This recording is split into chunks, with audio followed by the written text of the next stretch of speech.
Bismillahirrahmanirrahim. Assalamualaikum warahmatullahi wabarakatuh. Bismillah, alhamdulillah, wassalatu wassalamu ala habibillah Sayyidina Muhammad ibn Abdillah wa ala alihi wa sahbihi wa mawalah.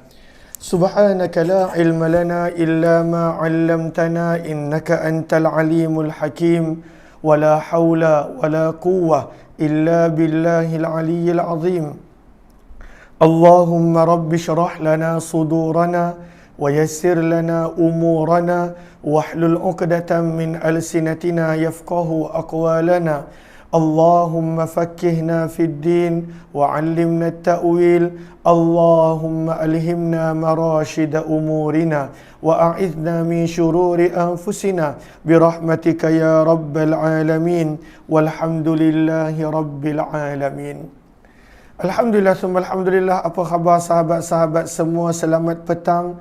Salam pertemuan dalam program Hamba Ilahi siri yang ke-482 bersama dengan saya Umar Aziz, di mana kita akan berkongsi membaca daripada kitab Al-Adhkar karangan Imam An-Nawawi rahimahullahu ta'ala. Moga-moga ada sedikit amalan, ada sedikit pengetahuan, ada manfaat dan kebaikan yang kita perolehi pada petang ini. Apa kata kita mulakan pertemuan kita dengan kita perbetulkan dahulu niat. Moga-moga apa jua yang kita lakukan adalah kerana Allah Subhanahu wa ta'ala. Nawaitu ta'alluma wa ta'lim wa tadhakkura wa tadhkir wa naf'a wal intifa' wal ifadata wal istifadah wal hatha ala tamassuki bi kitabillah wa sunnati rasulillah sallallahu alaihi wasallam wa du'a'i ila al-huda والدلالة على الخير ابتغاء وجه الله ومرضاته وقربه وثوابه آمين آمين يا رب العالمين. Ahlan kepada sahabat-sahabat Ica Caca. Waalaikumsalam warahmatullahi wabarakatuh. Adam akhir zaman, kemudian Ica Caca, Bingo, Cik Ded dan juga Nur Sadatul, Hasan Omar, Sulaila Wang, Nur Aini Saleh dan juga Zeti Dahria, Syamsiah Latif serta Zulfadli dan juga sahabat-sahabat yang lain. Waalaikumsalam warahmatullahi wabarakatuh. Buat yang berada di TikTok, di FB, Ahlan Marwani Ahmad, Zamri Ja'far, Kamiza, Ummi Zaya Hadi, Zurida Baco, Ilmima Ahmad, Zimahdun, Zaliha Kamaruddin, Yaya Lia, Aziza Izza, Jamila Zainal Abidin, Mazia Yusuf, kemudian Nur Asikin, Al-Fakirah Nani, Wan Nasra, Wan Ismail, Gali Spirit, Hajarah Zai, Acin Alim, Ana Sukaimi, Safia Sapian, Cik Mas Syarif, kemudian Ahlan Allahumma salli ala Sayyidina Muhammad, Siha Cika, Kak Aningah, Aini Uthman, Kak Ngah Rusni serta Rokiyah Usman dan juga semua sahabat-sahabat yang lain. Waalaikumsalam Madinah dan juga Hanisah, Ahjumah. Ahlan kepada semua. Hari ini kita dah tiba pada muka surat. Berkenaan tentang 3 pesanan penting Nabi sallallahu alaihi wasallam. Muka surat 664, riwayat yang ke-1235.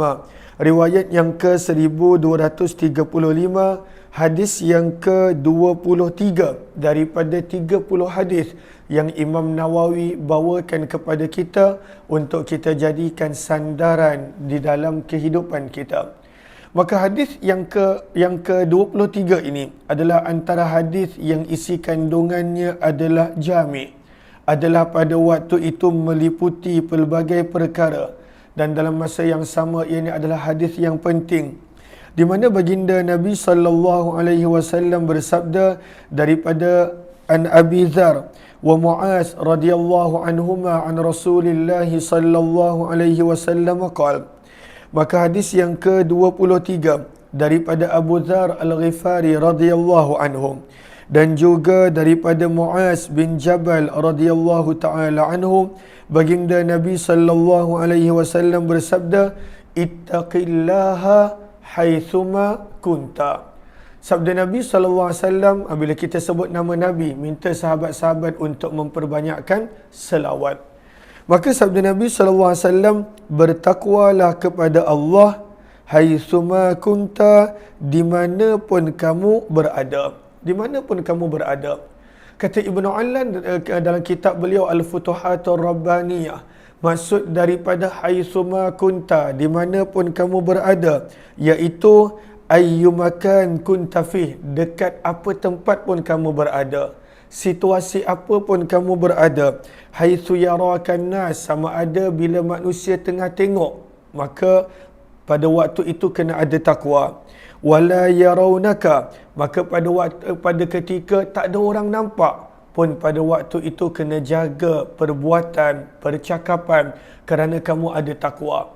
Kenapa tidak ada beza waktu manusia nampak dan waktu manusia tak nampak? Iktifa'an binazrihi ta'ala, kerana hakikatnya Allah sentiasa nampak. Kadang-kala kita berbeza, waktu manusia nampak kita baik, waktu manusia tak nampak berubah sikap kita.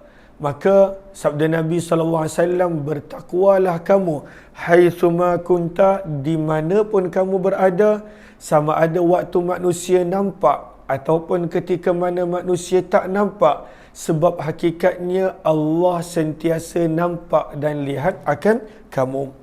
Dan di sinilah kita boleh lihat sepotong ayat Al-Quran di mana Allah berfirman, wattaqullah, dan bertakwalah kamu kepada Allah. Kenapa kita kena bertakwa kepada Allah? Innallaha kana alaikum raqiba, kerana sesungguhnya Allah Subhanahu wa taala sentiasa memerhatikan kamu. Innallaha kana alaikum raqiba, Allah sentiasa memerhatikan kamu dan kamu sentiasa berada di dalam pemerhatian Allah Subhanahu wa taala. Maka kena sentiasa ada takwa, sama ada waktu manusia nampak ataupun pada waktu manusia tak nampak. Itu adalah ayat Al-Quran yang ada di dalam surah An-Nisa, permulaan surah An-Nisa. Kemudian maksud hadis ini juga disokong oleh hadis yang diriwayatkan oleh Abu Dzar Al-Ghifari radhiyallahu anhu, di mana Abu Dzar Al-Ghifari pada waktu itu meriwayatkan bahawa Nabi SAW bersabda, usika, aku berpesan kepada kamu wahai Abu Dzar, bitaqwallah, untuk sentiasa ada takwa kepada Allah Subhanahu wa taala, fi sirri amrika, pada urusan kamu yang rahsia, wa alaniyatihi, dan juga pada yang jelas, pada yang sembunyi ataupun yang jelas. Maka inilah maksud daripada hadis ini, sentiasa bertakwa kepada Allah pada apapun keadaan kamu. Jangan waktu orang nampak kita je kita baik, waktu orang tak nampak kita, kita teruk. Akan tetapi hadis ini memberi peringatan kepada saya dan juga kepada kita semua, ittaqillaha haitsuma kunta, adanya takwa, adanya kesedaran, adanya hubungan dengan Allah pada apapun keadaan, sama ada manusia nampak ataupun manusia tidak nampak.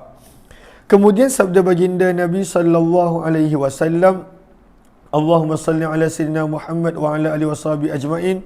Kemudian sabda Nabi sallallahu alaihi wasallam, nasihat yang kedua, wa atbi'is sayyi'ah al-hasanah tamhuha. Sabda Nabi sallallahu alaihi wasallam, dan ikutilah, lakukanlah pada setiap keburukan dengan kebaikan.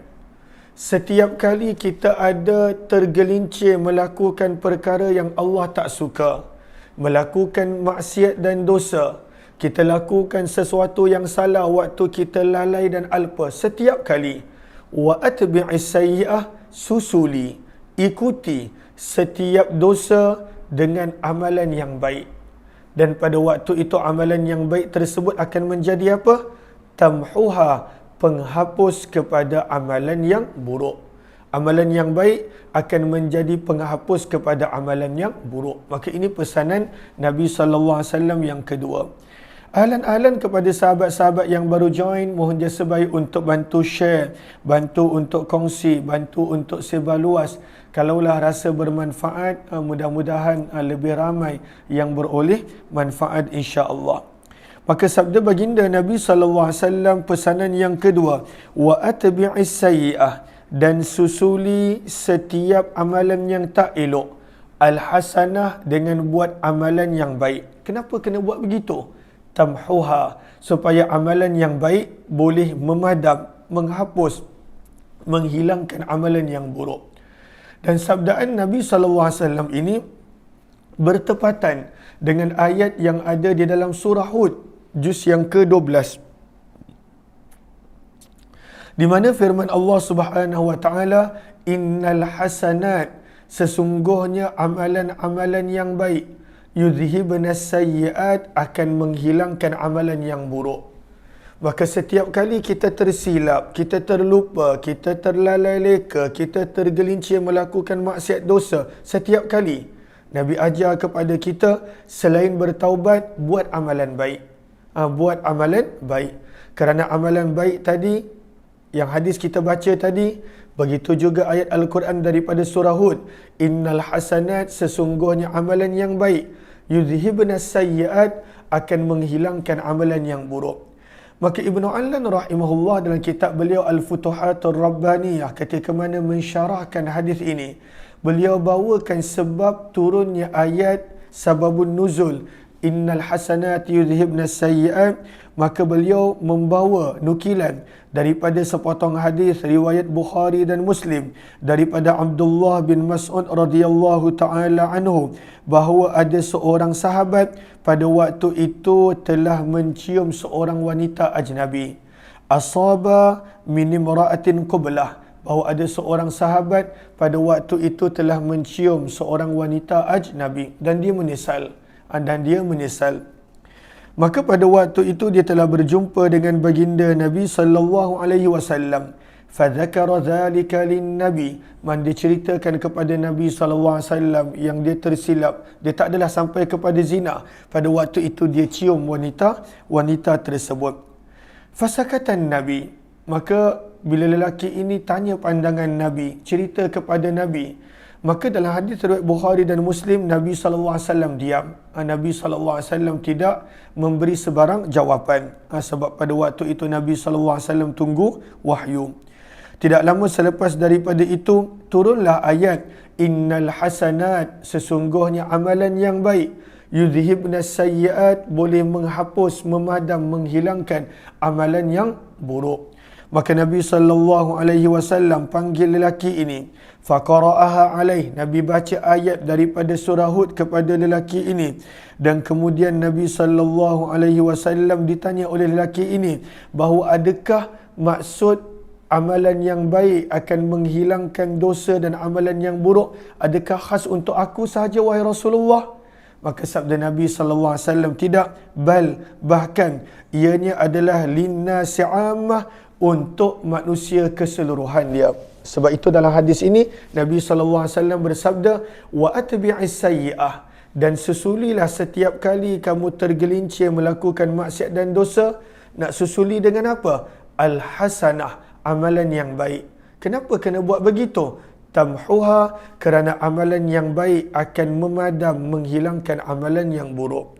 Lalu adakah perlu kepada taubat? Berdasarkan hadis ini dan ayat Al-Quran, sebenarnya bila kita buat amalan baik, itu pun adalah antara salah satu cara bertaubat dan salah satu cara untuk Allah ampunkan dosa.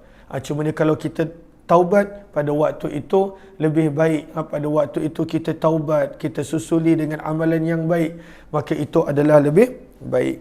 Maka pesanan Nabi yang ketiga, yang pertama, bertakwalah kepada Allah di mana jua kamu berada. Pesanan baginda Nabi SAW yang kedua, susulilah setiap amalan yang tak baik dengan amalan yang baik, supaya amalan yang baik boleh memadam amalan dosa dan buruk tersebut. Kemudian pesanan Nabi SAW yang ketiga, sabda baginda Nabi SAW, wa khaliqin nas bi khuluqin hasan, dan berkelakuanlah dengan manusia pada waktu itu dengan akhlak yang baik. Bila kita bergaul dengan manusia, bila kita bersama dengan manusia, maka berlakulah kepada manusia dengan akhlak yang baik. Dan ini adalah nak menunjukkan kepada kita betapa pentingnya akan akhlak.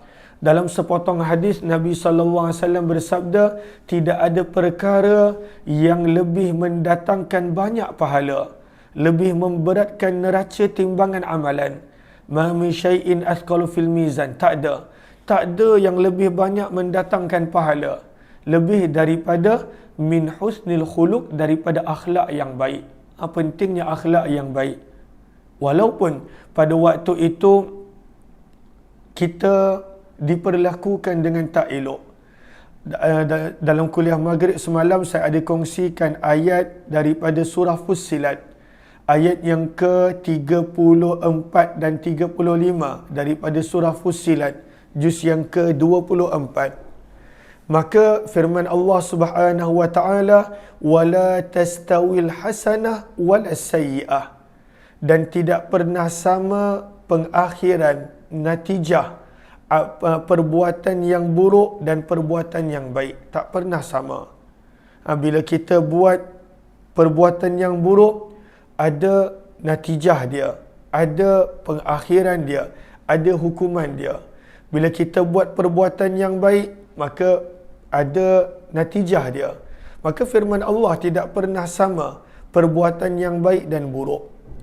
Lalu Allah ingatkan kepada kita, kalaulah ada orang buat jahat kepada kita sekalipun, idfa' billati hiya ahsan, idfa' billati hiya ahsan.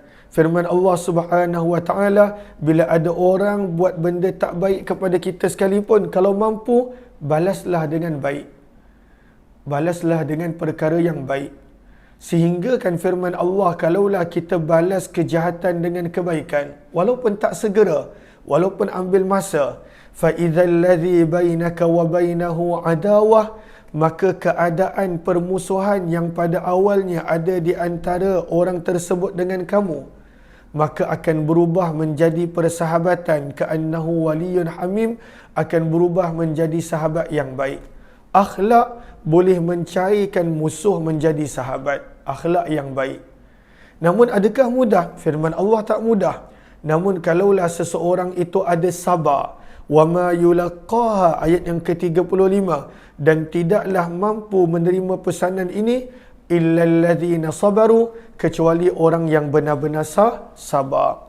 Sebab itu Nabi SAW sebut dalam pesanan ini, sabda baginda Nabi SAW, perlakulah, layanlah manusia dengan akhlak yang baik. Dan kalaulah akhlak kita teruk, maka orang yang rapat pun boleh menjadi jauh. Orang yang pada waktu itu dekat akan menjadi pada waktu itu benci dan jauh.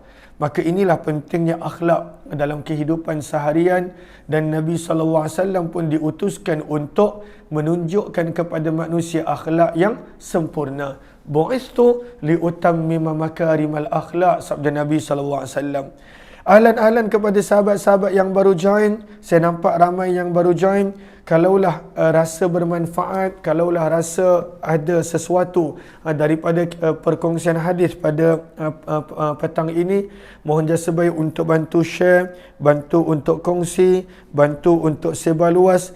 Mudah-mudahan lebih ramai yang beroleh manfaat, insya-Allah. Maka inilah 3 pesanan penting daripada hadis riwayat Abu Dzar dan Muaz bin Jabal. Hadis yang mana diriwayatkan oleh Imam Tirmizi. Maka Nabi SAW pesan dengan 3 pesanan. Pesanan yang pertama, bertakwalah di mana jua kamu berada. Dan penerangan dia adalah sama ada orang nampak ataupun tidak. Kita dilihat oleh manusia ataupun tidak, kerana hakikatnya kita sentiasa berada di dalam di dalam pengawasan Allah. Wattaqullah innallaha kana 'alaikum raqiba. Allah sentiasa perhatikan kita. Nasihat Nabi SAW yang kedua, setiap kali kita melakukan amalan yang tak baik, amalan buruk, susuli dengan melakukan amalan yang Allah suka. Nescaya itu akan menghilang dan menghapuskan dosa. Sama seperti ayat innal hasanat yudhibnas sayyiat. Dan yang ketiga, Nabi suruh kepada kita untuk memperlakukan manusia dengan baik. Sehingga kalaulah kita mampu, kalaulah kita seorang yang sabar, kalaulah kita mampu, maka ayat yang ke-34 daripada surah Fussilat menggalakkan kita untuk balas keburukan hatta bila orang buat jahat pada kita, bila orang buat buruk pada kita. Maka pada waktu itu dalam surah Fussilat ayat 34, Allah suruh kita balas dengan kebaikan. Namun bukan mudah. Bukanlah mudah kita nak membalas kebaikan, membalas keburukan dengan kebaikan. Tetapi sebenarnya besarnya pahala akhlak, besarnya pahala berlaku dengan baik. Riwayat yang ke-24. Lalu riwayat tadi, kata Imam Nawawi, kami riwayatkan dalam Sunan Tirmizi. Dan Imam Tirmizi berkata, hadis ini adalah hasan. Riwayat yang ke-24, riwayat yang ke-1236. Riwayat yang ke-1236 menerangkan tentang betapa pentingnya untuk mengelakkan perpecahan. Dan betapa pentingnya ketika mana ada pemimpin untuk mentaati pemimpin. Siapa pun pemimpin yang dilantik tersebut, hatta hamba sekalipun. Hamba. Zaman dulu, orang dulu dia bukan senang nak ikut hamba. Sebab hamba tu adalah hamba. Tapi Nabi nak ingatkan, bila dah ada pemimpin, bila dah ada ketua, maka taat. Walaupun pada waktu itu adalah hamba, kerana pada waktu itu nak mengelakkan daripada perpecahan. Kalau tidak payah masing-masing pada waktu itu, bila dah ada pemimpin, masing-masing pada waktu itu nak menjadi pemimpin.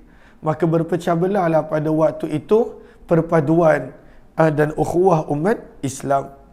Maka hadis yang ke-24 daripada Irbad bin Sariyah radhiyallahu ta'ala anhum. Kata Irbad bin Sariyah, beliau berkata, wa'adhana Rasulullah sallallahu alaihi wasallam mau'izah.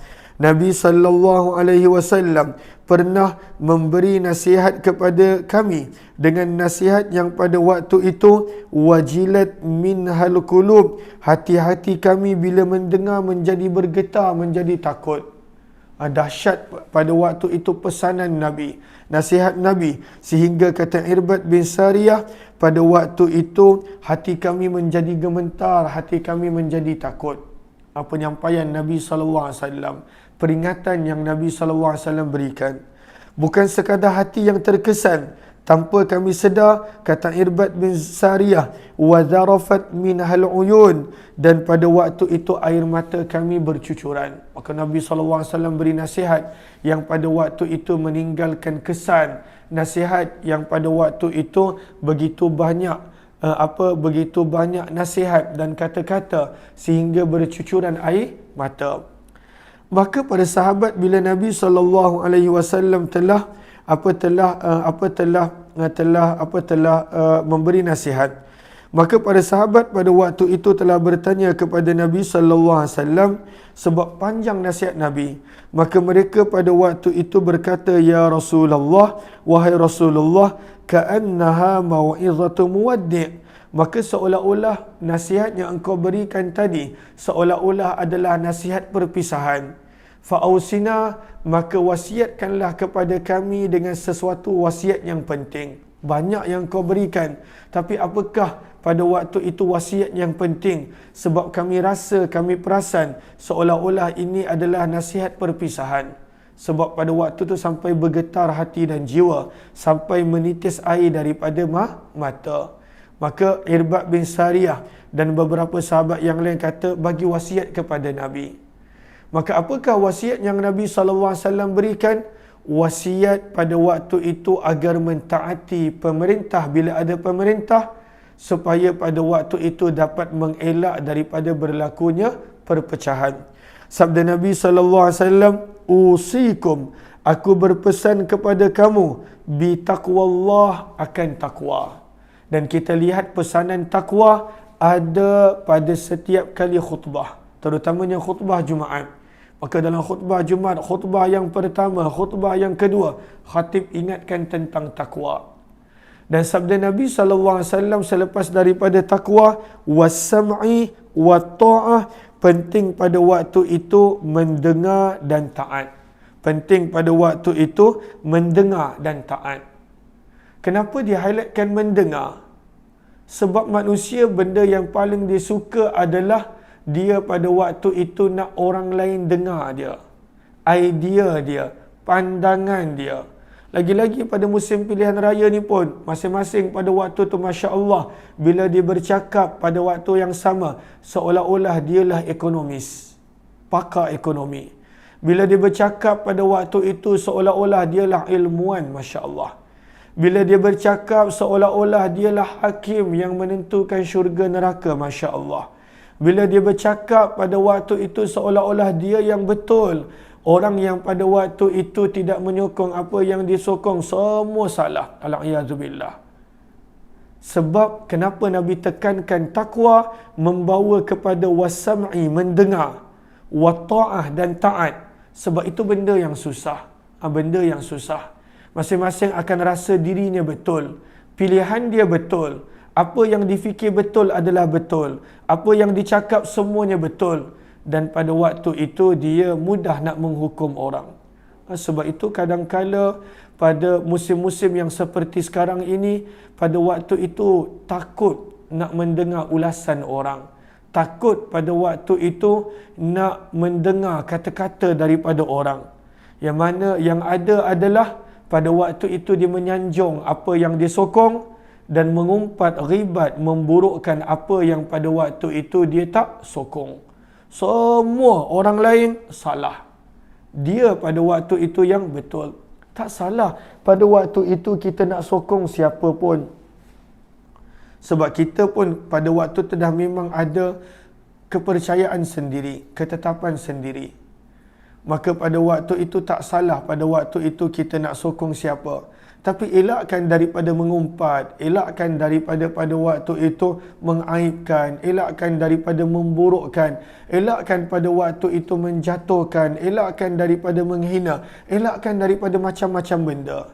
Sebab last sekali, sekelip mata, kalaulah orang tu dalam bahtera yang sama dengan kita, berubah. Oh, sebelum ni macam-macam kita kata tentang dia. Tapi bila dalam bahtera yang sama, jadi baik dia, suci dia, elok dia. Maka Atiyah, jangan. Atiyah, jangan. Sikit lagi, 1 minit lagi dah habis. Okey. Maka daripada sini kita nampak Nabi SAW mengajar kepada kita pesanan yang penting. Takwa membawa kepada mendengar as-sama'. Dan pada waktu itu membawa kepada taat. Dan bukan mudah nak taat. Bukan mudah nak taat. Nak taat pada ibu bapa yang melahirkan kita pun ada cabaran dia. Apatah lagi nak taat kepada orang lain yang pada waktu itu mungkin berbeza ideologi dan pandangan daripada kita. Maka sahabat-sahabat, maka pada musim seperti ini, undilah pada waktu itu yang kita rasa boleh mendatangkan kebaikan untuk agama, negara dan sebagainya. Tapi dalam masa yang sama lebih penting daripada itu, jaga amalan kita, jaga lidah kita, jaga akal fikiran kita dengan bersangka buruk dengan sesiapa. Mudah-mudahan siapa pun yang pada waktu itu Allah pilih, Allah tetapkan, mudah-mudahan membawa kebaikan untuk negara kita. Kita sambung hadis ni esok insya-Allah. Atiyah dia dah standby dah nak gegarkan apa stand ni. Kan? Okey Atiyah, sinilah sini. Okey, sini. Okey, kata assalamualaikum pada semua. InsyaAllah kita sambung, ada kuliah maghrib pada malam ini, pembacaan kitab Sirah Nurul Yakin. Maka assalamualaikum semua, dah nak habis dah. Okay, nak suka tengok live Nak cakap apa hari ni? Bila nak boleh cakap Allah, malu pula. Bila nak cakap Allah dulu. Masya Allah, Allah. Tak ada nak cakap lagi. Belum boleh cakap lagi. Allah. Okey, dia malu.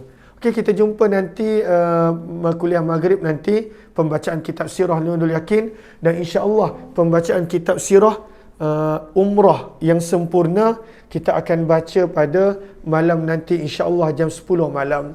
Kalau ada yang ingin untuk membuat pembelian kitab tersebut, nanti boleh tekan link yang berada di ruang komen. Jumpa lagi. Wabillahi taufiq wal hidayah. Assalamualaikum warahmatullahi wabarakatuh. Jumpa kuliah maghrib nanti insya-Allah. Terima kasih semua. Hadis ni kita sambung petang esok insya-Allah.